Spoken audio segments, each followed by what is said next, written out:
అలసిన వానికి ఊరడించు మాటలు. సహోదరుడు భక్తి సింగ్ గారి పరిచర్య నుండి సేకరించిన అనుదిన ధ్యానములు. ఏప్రిల్ 23. మారు మనసు పొందు ఒక పాపి విషయమై పరలోకమందు ఎక్కువ సంతోషం కలుగును. లూకా 15:7. ప్రభువు యొక్క ఆనందము పరలోకములో ఆరంభమగును, భూమి మీద కాదు. లూకా 15:10.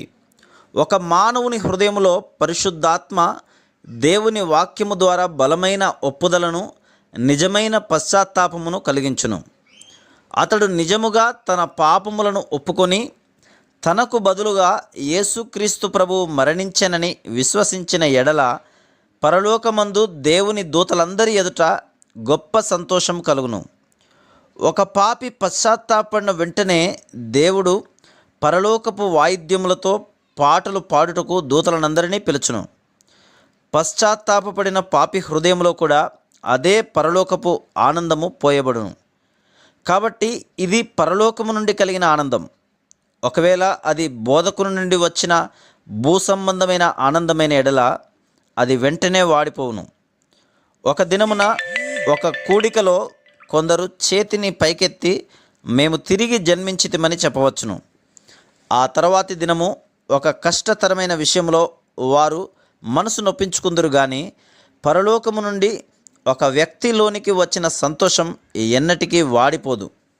అందుచేతనే ప్రభువైన యేసుక్రీస్తుకు ముందుగా వచ్చిన బాప్తిస్మమిచ్చు యోహాను మారు మనస్సును గురించి బోధించి మారు మనస్సుకు తగిన ఫలం ఫలించుడి అని చెప్పెను. యేసు ప్రభువు పరలోక రాజ్యము సమీపించి ఉన్నది గనక మారు మనస్సు పొందుడి అని చెప్పుచూ ప్రకటించెను. మత్తయి 4:17. బాప్తిస్మమిచ్చు యోహాను, యేసుక్రీస్తు ప్రభు ఇద్దరు కూడా పరిశుద్ధాత్మచే నింపబడటను గురించి బోధించిరి. ప్రజలు తమ పాపములను ఒప్పుకొనిన ఎడల అది హృదయములో నుండి రావలను, కానీ పెదవుల నుండి కాదు. పశ్చాత్తాపం అన్నది సరి అయినదని నిశ్చయించుకొనుటకు భయమును బట్టి మనము ఒప్పుకొనటలేదని, లేక ప్రజలు మన గురించి ఏమనుకొందురని కానీ, లేక మంచి పేరు కొరకు ఒప్పుకొనుట లేదని మనం నిశ్చయించుకొనవలెను. కొంతమందికి పశ్చాత్తాపమును గురించి సరి అయిన గ్రహింపు ఉండదు. వారు చాలా తేలికగా, ఓ దేవా, నేనొకవేళ ఇది చేసిన ఎడల లేక అది చేసిన ఎడల దయచేసి నన్ను క్షమించుము అని చెప్పుదురు. వారి పాపముల విషయమై వారికి నిజమైన ఒప్పుదల, విచారము ఉండవు. యోబుకు దేవుని ప్రత్యక్షత కలిగింది. మునుపెన్నడును కలగని విధంగా యోబుకు దేవుని మహిమా సౌందర్యములు, ఆయన సర్వశక్తిని గురించిన ప్రత్యక్షత కలిగినది.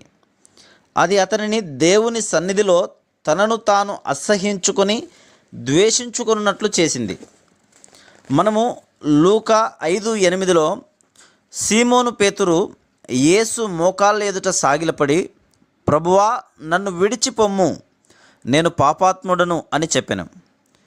మన ప్రభువు సీమోను పాపములు బయట కనపరచుట కానీ లేక గద్దించుట కానీ చేయనవసరం లేదు. పేతురు యేసుక్రీస్తు ప్రభు యొక్క గొప్ప శక్తిని, గొప్పతనమును చూచి బహుగా ఒప్పించబడెను.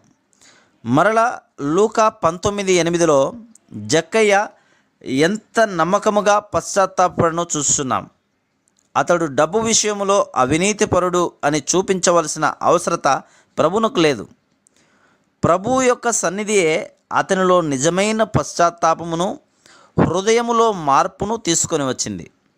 అందుచేతనే అతడు, ఇదిగో ప్రభువా, నా ఆస్తిలో సగము బీదలకిచ్చుచున్నాను. నేనెవని యొద్దనైనను అన్యాయముగా దేనినైనను తీసుకున్న ఎడల అతనికి 4 అంతలు మరలా చెల్లింతును అని ప్రభువుతో చెప్పెను. నిజమైన పశ్చాత్తాపము ద్వారా ఏ విధంగా పరలోకము నుండి సంతోషము మనకు కలుగునో చూస్తున్నాము. ఎవరైతే నిజముగా పశ్చాత్తాపపడుదురో వారి హృదయములలో కూడా ఇట్టి సంతోషము కుమ్మరించబడును. Praise the lord.